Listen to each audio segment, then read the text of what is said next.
सबको नमस्ते।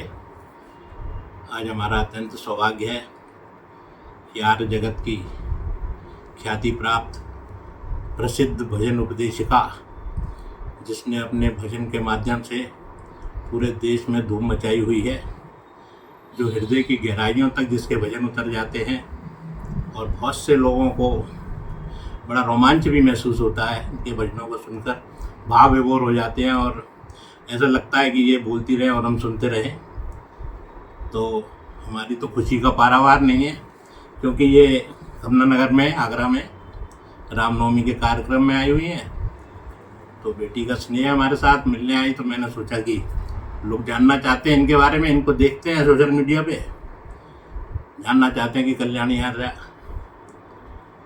का भविष्य क्या है और उनका वर्तमान और इससे पहले का किस प्रकार से आई। तो मैं कल्याणी आर्या का बहुत बहुत स्वागत अपने इस चैनल में।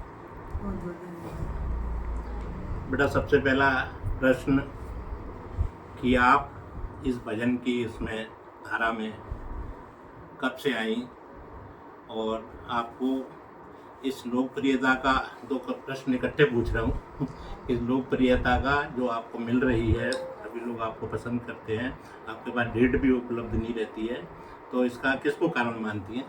कृपया संक्षिप्त में बताएं। आर्य समाज में भजन उपदेशिका के रूप में मेरे आने का जो कारण बना है, मेरी पारिवारिक पृष्ठभूमि आर्य समाज से जुड़ी रही है। मेरे दादाजी के समय से ही हमारे परिवार में आर्य समाज का वातावरण रहा है।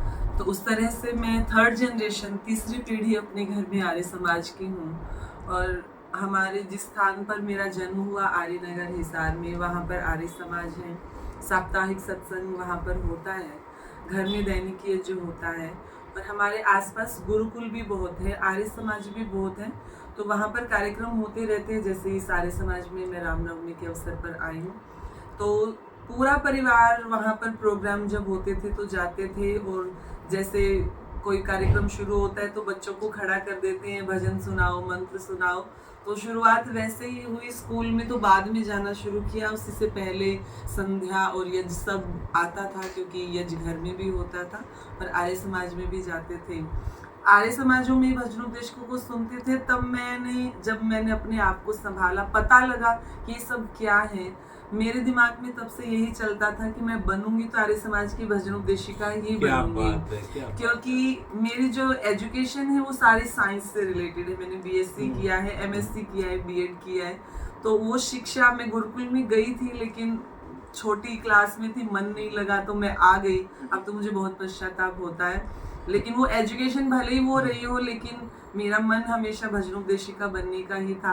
और आज मैं भजन उपदेशिका हूँ तो मैं बहुत खुश हूँ, क्योंकि लोग मुझे देख करके ये बोलते हैं, मेरी एजुकेशन को सुन के ये बोलते हैं कि आप तो और दूसरे फील्ड में भी जा सकती थी, टीचिंग में भी जा सकती थी, पुलिस में भी जा सकती थी। कोई सपना था आपका? कोई नहीं, मैंने कभी सोचा भी नहीं। मैंने आज तक किसी जॉब का फॉर्म भी नहीं भरा, क्योंकि मुझे जॉब करनी ही नहीं है। मेरे पास ऑफर भी आए और परमात्मा की एक कृपा रही कि धीरे धीरे स्वाध्याय को किया और इस फील्ड में उतरे। और जो आपने उसके आगे प्रश्न किया है कि ये जो लोकप्रियता है, इसका श्रेय किसको जाता है, इसका श्रेय मैं केवल और केवल एक ही इंसान को देती हूँ, जो वर्तमान समय में मेरी लोकप्रियता है। मेरी अनन्य सहयोगी मुकेश आर्या, जो सोशल मीडिया के माध्यम से ऋषि दयानंद का कार्य करती है। मैं ये बात बहुत मन से कहती हूँ कि यदि मुकेश ना होती तो इस कल्याणी आर्या को कोई नहीं जानता, क्योंकि मुझे जन जन तक पहुंचाने के लिए अपने आप को पीछे रख के मुझे आगे किया है। तो ये श्रेय सारा का मैंने देखा मुकेश आर्या के नाम के साथ ही कल्याणी भी जुड़ा हुआ है। जी, क्योंकि मैंने कई जगह इनको देखा, मुकेश कल्याणी आर्या लिखा हुआ है। बिल्कुल। और हमें बहुत ज्यादा समय नहीं हुआ, हमें बस 5 वर्ष हुए हैं और उन्होंने 5 वर्ष में मुझे वहां पहुंचा दिया। शायद अगर मैं उसके बिना चलती तो मैं 20 सालों में 50 साल में भी नहीं पहुंच पाती। बहुत बढ़िया उत्तर दिया आपने। एक और प्रश्न है कि जिस प्रकार से चल रहा है कि भागवत के माध्यम से, कथाओं के, दूसरे पौराणिकों के माध्यम से बहुत पैसा कमाते हैं लोग, तो कहीं उनकी तरफ से भी कोई पेशकश आई आपके पास? बहुत आती है। आपने नाम सुना होगा शंकराचार्य मत का, वहां पर सारे पुरुष हैं, जो वो 4 मठ हैं उनके, क्योंकि शंकराचार्य जो संप्रदाय है वो स्त्रियों को इतना महत्व नहीं देता।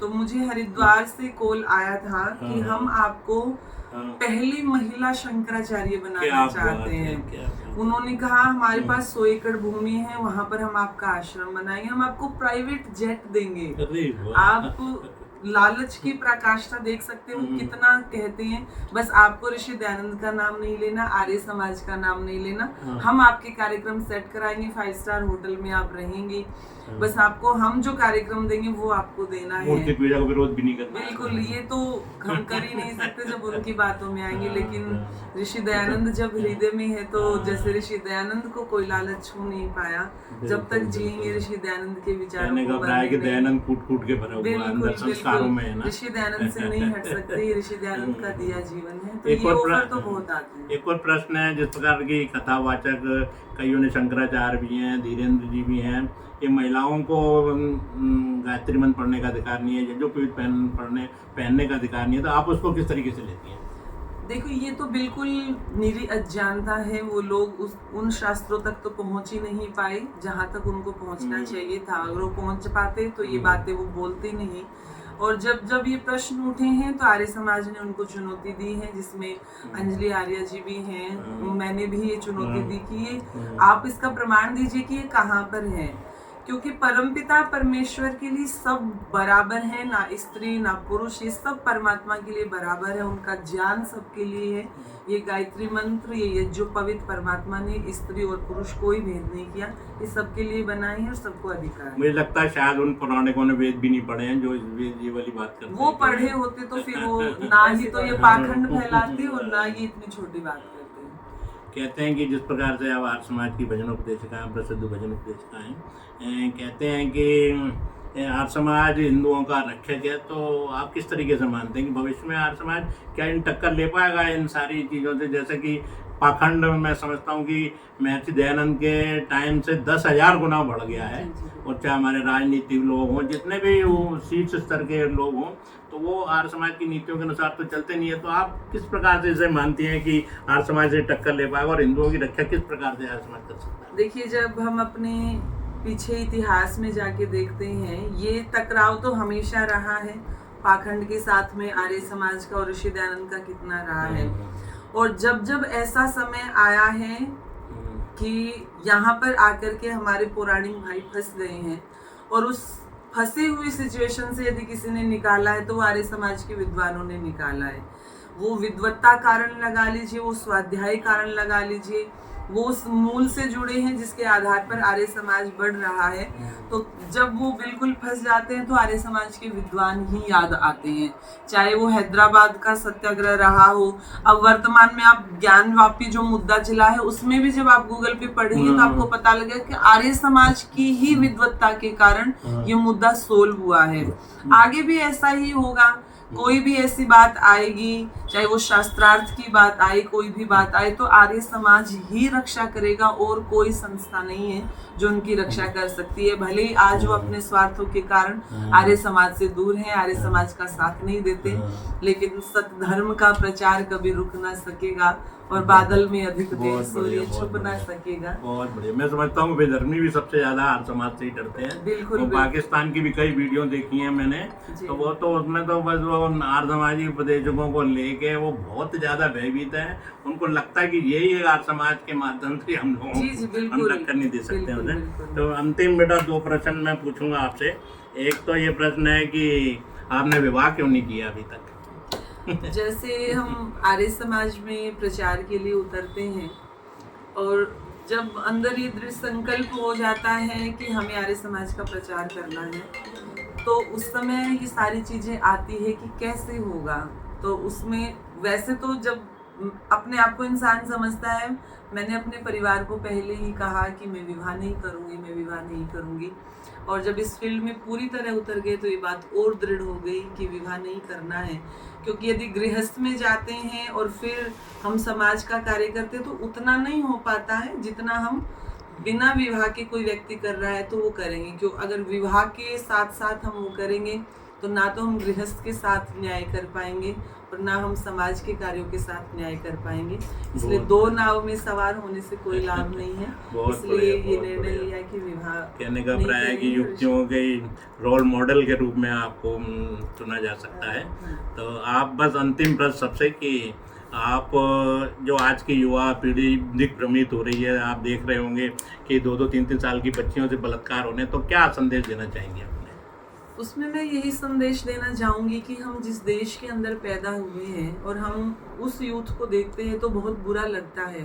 जिस देश के अंदर इतना चरित्र रहा, जिस देश का यूथ इतना चरित्र रहा और आज वो इतना वासनिक हो गया है कि 3, 4, 5 साल की बच्ची के साथ भी वो इतना घिनौना काम कर देता है।